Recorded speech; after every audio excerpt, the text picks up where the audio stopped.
Hello everyone, welcome back to my channel miss Dorasani. ఈరోజు వీడియోలో పొట్లకాయతో పూర్ణం కర్రీ చూపించబోతున్నాను. ఇది మా ఇంట్లో చాలా స్పెషల్.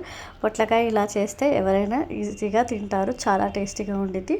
వీటికి కావాల్సిన ఇంగ్రీడియంట్స్: కొబ్బరి పొడి, ఒక ముక్క చేసుకున్న ఉల్లిగడ్డలు, అల్లం వెల్లుల్లి పేస్ట్ ఫ్రెష్గా రుబ్బుకోవాలి. తర్వాత పొట్లకాయ ముక్కలు 4 సైడ్స్ ఇలా కాట్లు పెట్టుకొని చిన్న పీసెస్గా కట్ చేసుకోవాలి. ఒక గిన్నె తీసుకొని కొంచెం ఎక్కువ ఆయిల్ వేసేసుకొని పొట్లకాయల్ని ఫ్రై చేసేసుకోవాలి.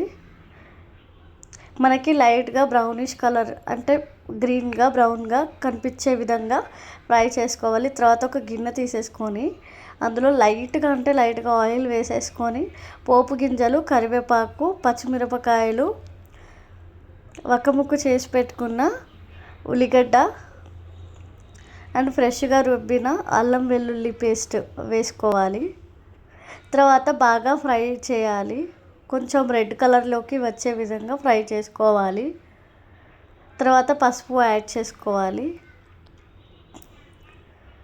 మంచిగా ఫ్రై అవ్వాలి అన్నీ కూడా. తర్వాత కారం, మన టేస్ట్కి తగ్గట్టు సాల్ట్, తర్వాత కొబ్బరి పౌడర్, తర్వాత షుగర్ యాడ్ చేసుకోవాలి. లైట్గా వేసుకోవాలి షుగర్ కూడా. వేసుకొని మళ్ళీ ఫ్రై చేయాలి ఒకసారి. ఫ్రై చేసుకున్నాక మనకి గ్రేవీ ఎంతైతే కావాలో అంతకి తగ్గట్టు కొన్ని వాటర్ యాడ్ చేసుకోవాలి. నేను ఇక్కడైతే 1/2 గ్లాస్ వాటర్ యాడ్ చేశాను. మళ్ళీ ఒక 2 మినిట్స్ ఉడికాక మనం ఫ్రై చేసి పెట్టుకున్న పొట్లకాయ ముక్కల్ని యాడ్ చేసుకోవాలి. యాడ్ చేసేసుకొని కలుపుకోవాలి.